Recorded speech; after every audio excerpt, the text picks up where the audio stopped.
그동안 10번에 걸쳐서 우리가 참 열심히 수고하면서 룻기를 함께 나누었습니다. 우리는 그동안 룻기를 통해서 많은 것을 배우게 됐어요. 무엇보다도 우리가 하나님 안에서 인내해야 된다, 좀 참아내야 된다라는 것을 좀 보게 됐고요. 또 우리가 주님 안에서 주님께 나의 삶을 의탁하고 살고 있지만 내 열심대로, 내 힘대로, 내 정말 열정대로 이렇게 살지 아니하고 하나님께 하나님 도와주세요, 하나님께서 내 인생 책임져 주시고 이끌고 가주세요, 그런 고백 속에서 그런 모습을 보면서 우리가 하나님 안에서 신앙의 믿음을 가지고 우리가 살아가고 있는 그런 룻, 또 우리의 삶이라는 것을 보게 됐습니다. 무엇보다도 우리는 어려움이 이렇게 올 때에 우리는 참 실망이 참 많아요. 왜 나에게 이런 어려움이 올까? 우리도 또 얼마나 어려웠는지 몰라요. 그 삶이 시작부터가. 그러나 그걸 참고 견뎠을 때에 룻이 하나님으로부터 회복되는 모습을 보게 된다는 거죠. 또 어떻게 보면 보아스는요, 그 룻이 그 지켜나가는 그 믿음, 그 신앙을 어쩌면 그걸 지켜주고 싶어서 보아스가 룻을 서포트했는지 모르겠어요. 뿐만 아니라 신앙 안에서 정말 하나님의 모습을 보여주고 또 신앙으로 끌고 들어갔던 시어머니 그 나오미, 신앙의 모습을 보여주었을 때에 룻이 그 모습을 보고 또 그 하나님을 섬기게 되고 그런 모습들을 우리가 보게 됐습니다. 그래서 하나님께서 큰 역사 안에서 구원 역사 속에서 하나님이 이끌고 가셔서 마침내는 승리케 하시는 그 주님, 그 주님께서 이들을 사용하셔서 하나님의 역사를 써나가는 것을 볼 수가 있다는 것이죠. 그러나 여기에는 무엇이 있었다고요? 기다림이 있었습니다. 기다림. 우리에게는 이 기다림이 너무너무 중요한 거예요. 성경 어디를 봐도요, 여러 군데 여러분 말씀을 여러 번 읽어보시면 아시겠지만 한순간에 금방금방 이루어진 것이 많지 않아요. 어떠한 시간적인, 어떠한 그 공간적인, 어떠한 그 힘듦과 고통 속에서 그것을 감내하고 이겨냈을 때에 어떠한 일들을 하나님이 해나가는 것을 보게 되었더라는 거죠. 그 과정 속에서는 여전히 힘들어 있었어요. 예, 과정 속에서. 근데 결과론적으로는 하나님께서 행복으로 바꿔놓은 것을 우리는 보게 됐다는 거죠. 그러나 그 과정은 늘 힘들었다는 거예요. 그 과정을 지나가는 데는 뭐가 필요한 거예요? 기다림이 필요한 거예요. 기다림. 우리의 삶은 어쩌면 기다림의 연속인지도 모르겠습니다. 우리는 늘 무언가 기대하고 살고 있어요. 기다리고 살고 있어요. 우리가 우리 삶 가운데 기대하는 것이 뭡니까? 오늘의 삶보다는 내일의 삶이 좀 더 나아질 거야 하는 그런 기대감 속에서 우리는 늘 희망을 가지고 살아갑니다. 뿐만 아니라 우리 모두는 하나님께서 오늘도 나의 인생길을 책임져 주셔서 실패함 없이 마지막에는 끝내는 종국에는 승리케 하시는 그 주님, 그 주님이 우리를 어디로 이끌고 가요? 천국으로 이끌고 간다는 것을 우리는 분명히 알고 있기 때문에 그 과정을 아무리 힘들어도 우리는 참아내고 견뎌내라는 거예요. 들어가는 거예요. 근데 그 기다림을 못하는 거예요. 우리는 하나님이 승리케 하신다는 걸 알고 있어요. 저와 여러분은 그걸 너무나 잘 알고 있어요. 왜? 하나님이 살아계시다는 것을 우리는 알았기 때문에. 그럼에도 불구하고 우리는 늘 실패 속에서 있어요. 왜 실패할까? 왜 어려움이 나에게 올까? 무엇을 안해서요? 기다림이라는 것을 안해서 그렇습니다. 우리가 날마다 주님을 바라보고 그 은혜의 영광을 바라보며 우리가 정말 그런 기대를 가지고 열정을 가지고 하나님의 영광 안에서 우리가 하나님 영광 돌리면서 나가는 우리의 삶인데 그럼에도 불구하고 하나님을 조용히 기다리지 못했다는 거예요. 그래서 내 열정으로 막 하다가 욕심으로 인해서 하나님의 영광을 가리울 때가 우리가 얼마나 많았습니까?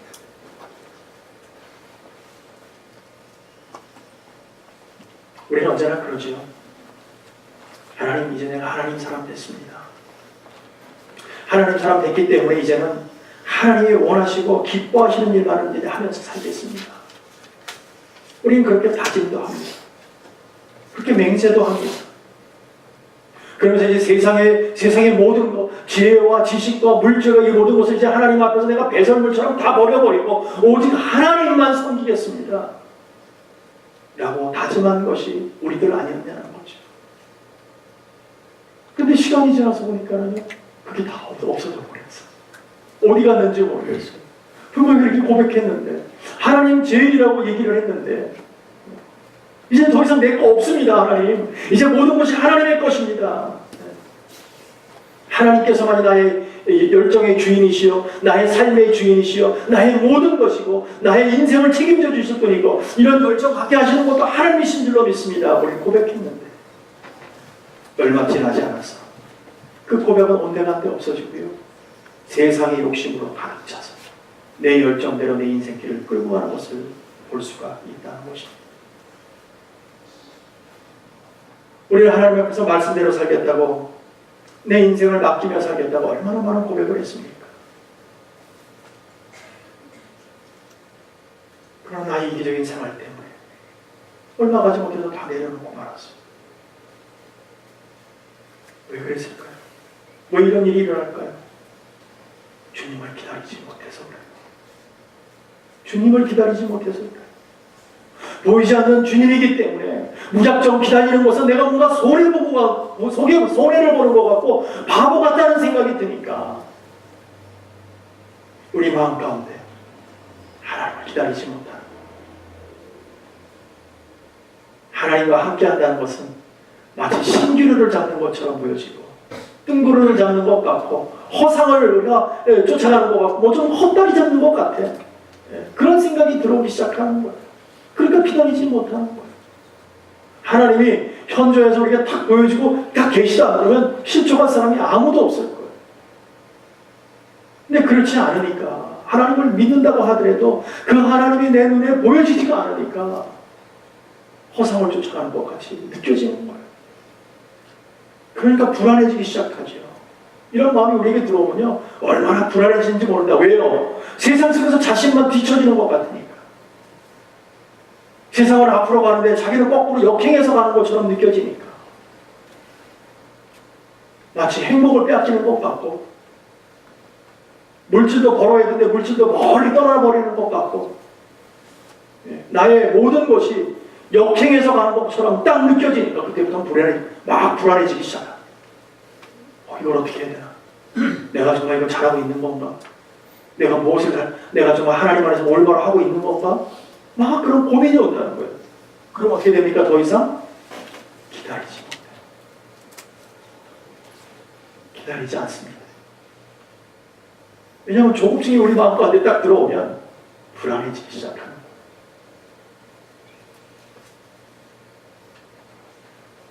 우리는 한순간에 뭐든지 찰나에 이루어지기를 원합니다. 순간순간 뭐든지 내 앞에서 현상이 바로 일어나기를 원합니다. 그래서 급한 마음에 우리는 하나님 말씀 안에서 그냥 하나님 찾아다니면서 그냥 능력 쫓아다니지 않습니다. 우리가 늘 기도하지요. 늘 때로 너무 급해서 마음이 암담하게 너무 암담해서 앞뒤가 꽉 막힌 것 같아서 하나님 막 그냥 목 넣어서 부르고 막 하나님 그냥 피를 토할 정도로 하나님 부르짖고 해도 하나님 응답해 주시던가요? 여러분 몇 번의 응답을 받으셨습니까? 여러분이 기도할 때 바로바로 응답을 몇 번이나 받으셨나요? 그렇게 많지 않아요. 바로바로 응답해 주시지가 않더라는 거죠. 우리가 간절하게 기도하지만 주님이 바로 응답해 주시는 경우 우리 삶 가운데 그렇게 많지가 않아요. 그렇다고 주님이 우리의 기도를 안 들어주십니까? 그렇지 않아요. 다 들어주세요. 그러나 바로는 응답이 안 되더라는 거죠. 우리는 급해 죽겠는데 하나님은 하나도 안 급해요. 왜요? 우리의 사정과 여건을 다 알고 계시기 때문에. 우리는 죽을 것 같지만 하나님 보실 때는 그거 안 죽어 걱정하지 마. 하나님도 알고 계시는 거예요.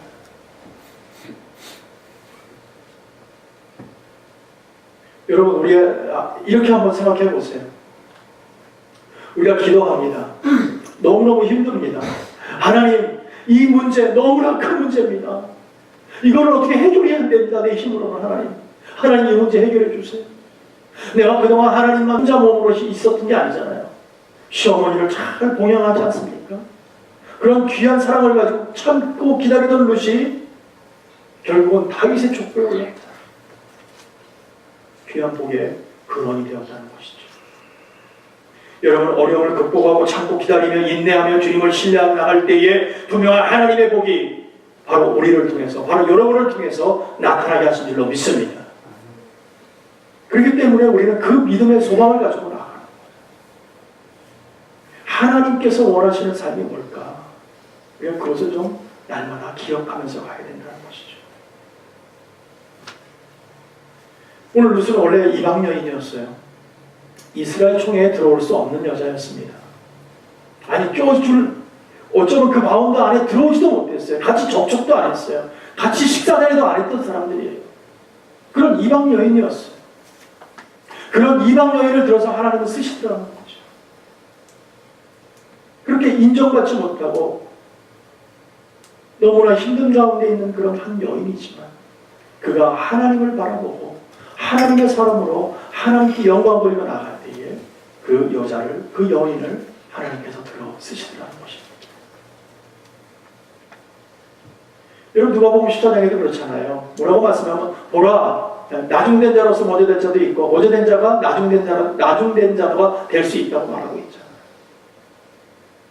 먼저 된 자들, 유대인들은 원래 자기네들이 선민이라고 생각하고 자기네 안에서 모든 것이 이루어질 거라고 생각을 했어요. 그런데 하나님은 그들이 생각하는 완전히 깨버리신 거예요. 이방 여인을 들어서 새로운 역사로 써나가시는 거예요. 우리는 믿음의 공동체를 가지고 우리가 하나님의 사람이라고, 우리는 날마다 기쁨으로 나는 천국 백성이다라고 우리는 고백하지만 하나님의 우리의 중심을 보고 계시다는 거예요. 나는 원래 크리스찬이니까 괜찮아. 우리 그렇게 쉽게 생각할 수 있어요. 그러나 너희 마음이 지금 어디 있느냐는 거죠. 하나님은요, 유대인이든 아니든 상관하지 않는 거예요. 지금은요, 우리 주님께서 피 흘려 주셨기 때문에 그 모든 것이 중요치 않아요. 오직 보는 것은 뭘 봐요? 하나님이 우리의 심령을 보신다는 거예요. 우리 중심을 보고 계시다는 거예요. 정말 네가 하나님을 정말 진실로 믿고 있는가? 말로만 믿는다, 교회 나온다. 하나님이 알고 계시다는 거예요. 정말 믿고 있느냐? 네가 나를 신뢰하고 있느냐? 솔직하게 한번 얘기해보자. 네가 정말 나를 믿고 있어? 하나님께서 질문하신다면 여러분은 어떤 고백과 어떤 대답을 하실 수 있겠습니까? 이게 심각한 도전일 것입니다. 잘 될 때는 하나님이 살아계신 것 같고 그래서 믿어지는 것 같은데 안 될 때는 하나님은 안 믿어져요. 안 계시는 것 같아요. 그게 저희 여러분 아닙니까? 하나님이 요구하시는 사람은 잘 될 때든 불행하든 힘들 때든 행복할 때든 항상 내 앞에서 내 중심으로 살아가는 사람을 내가 찾겠다는 거예요.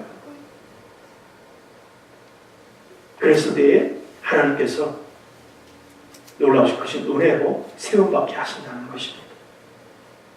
그래서 이방 여인이지만 룻이 그런 마음속에서 그런 하나님 앞에서 있을 때에 주님께서 그를 들어서 하나님의 구원 역사를 써내려가게 했다는 것입니다. 오늘 실제로 보시면 그럽니다. 드디어 모든 문제가 이제 해결되고 성읍 백성들과 장로들이 이 사건, 그 계대 결혼을 통해서 보아스와 결혼을 이제 정식 승인하게 되고 인정하게 되고 기업물을 양쪽 그 집안을 이제 하나됨을 선포하게 됩니다. 자, 말씀 안에서 보면 에브라시라는 단어가 나와요. 이 에브라시라는 단어는 지금으로 말하면은 뭐 베들레헴이라는 똑같은 말이에요. 옛날에 왜 우리 한국의 서울이 옛날에는 한성이라고 불렀죠. 한성. 똑같은 말입니다. 같은 뜻을 가지고 있어요. 그런 같은 뜻을 가지고 있는데 12절에 보시면 뭐라고 얘기하냐면 다말이 유대에게 나와준 베레스의 집과 같게 이렇게 얘기하고 있어요. 이 말이 무슨 뜻이냐면 이걸 알려면 창세기 38장을 좀 보셔야 돼요. 그 말씀을 좀 보시면은 지금 이 말이 나오는데 사실은 다말이라는 며느리가 있었어요. 근데 이 며느리 누구의 며느리냐면은 유다의 며느리였어요. 근데 아들들이 죽어요. 자식이 없어요. 그래서 유다가 양을 털을 깎는 곳에 내려갔다가 그 말을 듣고 다말 며느리가 시아버지가 오신다는 소리를 듣고 길에서 만나서 동침을 하게 됩니다. 어떻게 보면 처음은 약간 부적절한 관계 속에서 동침을 했는지 모르겠어요. 어쨌든 이 관계가 처음에 근본적으로 시작했던 것은 계대결혼이에요. 근데 그 시작과 그 과정 속에서는 성경을 우리가 조금 오해할 수 있는 부분은 있지만 그러나 정상적이지는 않았어요. 그러나 그 믿음 안에서 이 다말이라는 여자가 쌍둥이를 갖게 됩니다. 그 두 번째로 태어난, 그러니까 첫 번째 쌍둥이 중에서도 두 번째 아이가 누구냐면 바로 베레스예요. 오늘 성경에서 기록되어 있는 베레스. 이 베레스가 누구냐면은 보아스의 직접적인 조상이에요. 보아스의. 이것을 사람들이 알고 있었어요. 그것을 이 스토리를 성읍 백성들이 알고 있었기 때문에 룻과 보아스에서 이제 앞으로 태어날 아기, 이 계대견으로 지금 또 태어나야 되기 때문에 이 아이가 이와 같이, 왜냐하면 보아스를 보더라도 훌륭한 인물이잖아요. 인격이 됐고, 부도 좀 갖고 있고, 그 지역에서 칭송받는 자였잖아요. 그런 모습을 봤을 때 그 아이도 좀 그렇게 넉넉함과 하나님의 축복을 많이 받은 사람이 태어났으면 좋겠다 하고 이야기를 하는 것이죠. 드디어 룻과 보아스는 결혼을 합니다. 그래서 13절에 보면 하나님께서 이들에게 잉태케 합니다. 아이를 낳게 해요. 그래서 이 아들을 이름이 뭐냐면 자기네가 진 게 아니고 성읍 백성들이 이름을 줬어요. 누구라고요? 오벳이랍니다. 오벳이라는 이름을 져주는데 여러분 엘리멜렉 그 가문이 원래 끊어졌잖아요. 근데 룻이라는 한 여인이 계대 결혼을 통해서 엘리멜렉의 그 가정이 유업이 이어나가게 하는 놀라운 일들이 지금 벌어지고 있는 거예요. 지금 이 끊어질 수밖에 없는 축복이 더 이상 가지 않고 처음에 시작에는 엘리멜렉이 하나님을 배반하고 자기 고향 땅을 버리고 하나님 떠나지 말라는데도 그 흉년에 좀 살아보겠다고 자기가 다 팔아서 가서 잘 먹고 잘 살자고 떠났다가 결국은 자기도 죽고 자식까지 다 죽어버리는 어려움 가운데 있었지만 이제는 하나님을 돌아보고 하나님을 발견하고 돌아와서 하나님 앞에서 살아가면서 하나님을 섬기고 어머니를 섬기는 룻을 통해서 하나님의 놀라우신 크신 은혜가 그에게 쏟아지게 됐습니다. 무엇보다도 이들을 통해서요 하나님과 마음이 합한 다윗이 태어납니다. 그렇죠? 그런 기초가 되어버렸어요. 태어날 수 있는. 여러분 다윗 왕가는요 이스라엘 역사상 최고의 왕가 아닙니까? 다윗 왕가를 쫓아갈 사람이 없어요. 어떤 왕이라도 그 왕을 따라갈 수가 없어요. 뿐만 아니라 예수님이요 누구의 자손이라고 그러죠? 다윗의 자손이요. 또 얼마나 크게 지금 쓰임받고 있는 거냐 말이죠. 룻이요 얼마나 크게 쓰임받고 있는지 몰라요. 룻은 이방인임에도 불구하고 15절에 보시면 현숙한 여인이랍니다. 그래서 신앙의 본을 보이고 시어머니를 공경하고 성읍 사람들부터 뭐라고 얘기하냐면 일곱 아들보다도 귀한 자라니까지 칭송을 듣습니다. 여러분 이 시대에는 농경사입니다. 노동력으로 모든 걸 하는 때예요. 아들이 7명 있다고 생각해 보세요. 이거 대단한 파워 아닙니까? 어마어마한 파워 아닙니까? 그런데 이 며느리 하나가 7아들보다 우리말로 하면 10아들 안 부럽다는 말이 있죠. 그죠? 그런 말 같이 룻이 그렇게 대단하게 보였다고 성읍 백성들이 칭송해 주고 있다는 것입니다. 그러니까 얼마나 귀한 그 모습이었냐고요. 여러분 우리가 백인 동네로 갔어요. 우리가 미국에 이민 와서 백인 동네에서 사는데 다 아무도 우리 동양이랑은 아무도 없어. 동양이랑은 딱 만약에 여러분 한 사람 딱 있다고 생각해 보세요. 그 백인들 가운데 영어도 잘 못하고 색깔도 다르고 모든 문화적인 환경도 다르고 그들의 문화도 모르는 가운데 살아가면서 그들에게 인정받기가 쉽습니까? 쉽게 얘기하면 그 한 사람이 그 동네 시장으로 나왔다고 생각해 보세요. 모든 사람이 당신은 우리 동네 우리 지역의 시장으로 좀 일해 주십시오. 그래서 우리가 당신을 잘 섬기고 잘 따라서 이 시정을 다 할 수 있도록 우리가 돕겠습니다. 이렇게 할 수 있겠어요? 어렵다는 거예요. 그게. 누가 그 말을 들어줄 수 있겠어요? 아무도 안 들어줘요. 나온다고 누구 표 하나 제대로 찍어주지 않을 거예요. 지금 그런 상황이잖아요.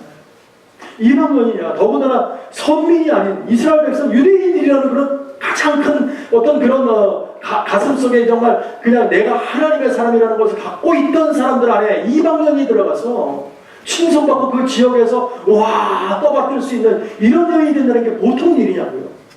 우리의 생각으로는 안 됩니다. 하나님이 쓰시지 않으면 안 돼요.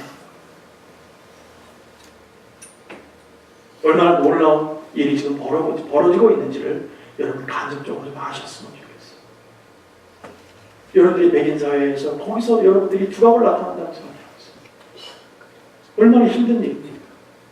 그와 마찬가지죠. 그렇게 해서 오벳이라는 아들을 딱 낳고 시어머니에게 딱 안겨주니까 이 아이를 통해서 이제 우리 엘리멜렉 가문이 이제 쫙하게 이제 펼쳐나갈 겁니다. 가슴에 앉혀주니까 그 어머니가 그 아이 손주를 딱 바라보고 얼마나 감개가 무량했겠어요.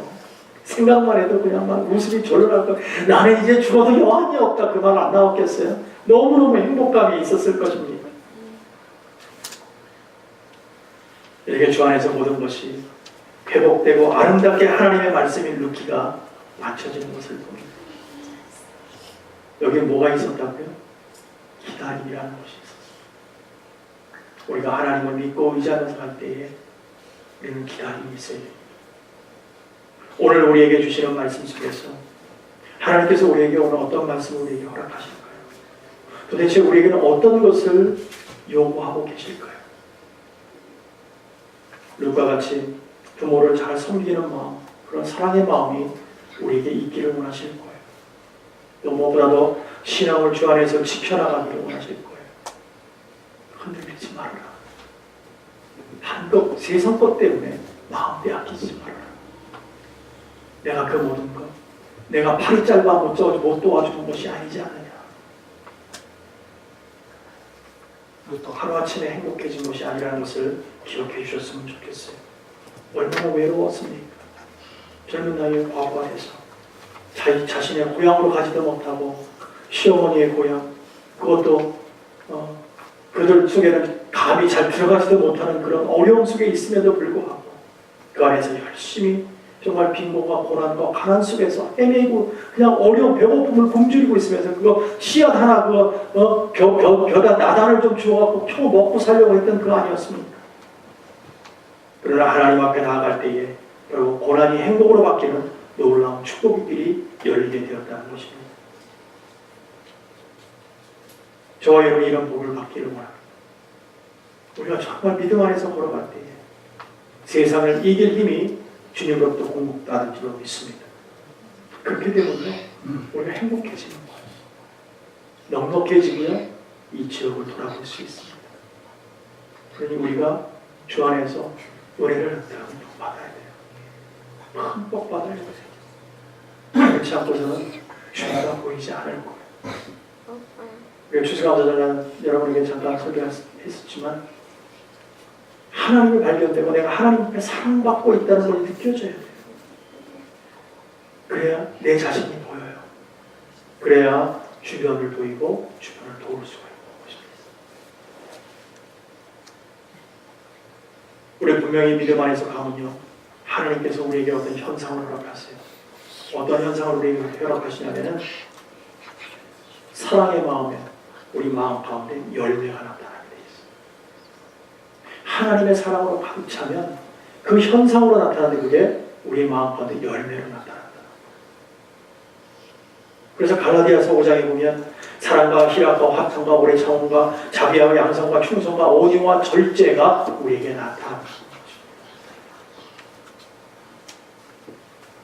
하나님의 사람이 되어서 하나님을 생각할 때에 하나님은요, 어떤 두각이 아직 똑똑하고 어디 두뇌가 아주 발달되어서 아주 출중한 어떤 지니어스한 뭐라 그럴까요? 뭐죠? 하여튼 천재적인 이런 사람들을 찾아서 쓰는 게 아니라니까요. 좀 바보스러워도 괜찮아요. 좀 부족해도 괜찮아요. 그 중심이 하나님이 있는 사람을 하나님을 들어서 쓰시는 거예요. 이런 우리가 정말 은혜 가운데 이런 열매가 나타나면 우리 인격이 바뀌게 될 거예요. 우리 인격이 아름답게 형성되는 거예요. 그러면 우리가 오래 참을 수 있고요. 온유해질 수 있고요. 하나님 앞에 충성할 수 있는 것입니다. 그냥 되지 않아요. 우리가 분명히 믿음 안에서 오늘 우리에게 저와 여러분에게 하나님께서 요구하시는 것을 분명히 아시기를 원합니다. 하나님께서 원하시는 것은요, 우리가 믿음 안에서 기다림도 기다림이지만 하나님의 형상을 회복하기를 원하시는 거예요. 최초에 하나님께서 아담을 지었을 때 그 기뻐하시던 그 마음, 그것이 우리가 되어야 되는데 우리가 죄로 가득 차서 그것을 못하고 있는 거죠. 우리가 믿음 안에서 하나님을 바라보고 우리 인간성이 좀 회복되고 무엇보다도 하나님의 형상 안에서 정말 회복되어서 하나님 기뻐하시는 일들을 또 우리가 그 안에서 쓰임받고 나갈 때 그것이 바로 하나님께서 기쁘다. 내가 너를 잘 선택했구나. 사랑하는 성도 여러분, 주 안에서 우리의 삶을 분명히 회복받기를 원합니다. 그래서 이웃에게 덕을 끼치며 신앙의 본을 보이기를 원합니다. 그래서 작은 것 하나 때문에 우리가 우왕좌왕할 것이 아니라 믿음의 뿌리를 깊이 내려서 어떠한 비바람이 오고 창설하고 폭풍이 온다 할지라도 믿음 안에서 성령의 충만함으로 앞만 보고 나아가는 우리의 삶이 되기를 원합니다. 여러분, 십자가의 본질이 뭡니까? 그 사랑을 우리가 회복해야 돼요. 다시 한번 그 믿음의 안에서 사랑이 회복되고 사랑이 회복된 가운데 기다리고 주님께서 쓰임받는 그 시간들을 날마다 기다리며 나아가는 저와 여러분 될 때에 정말 이 시대가 요구하는, 하나님이 요구하는 그런 사람이 되어질 줄로 믿습니다. 그럴 때에 하나님께서 잘했다, 충성된 자, 나의 기쁨에 함께 참여하자, 그 이야기를 저와 여러분이 하실 줄로 믿고 오늘 또 한번 기쁨으로 하나님 영광 돌리러 달려나가는 저와 여러분 되기를 간절히 축원합니다.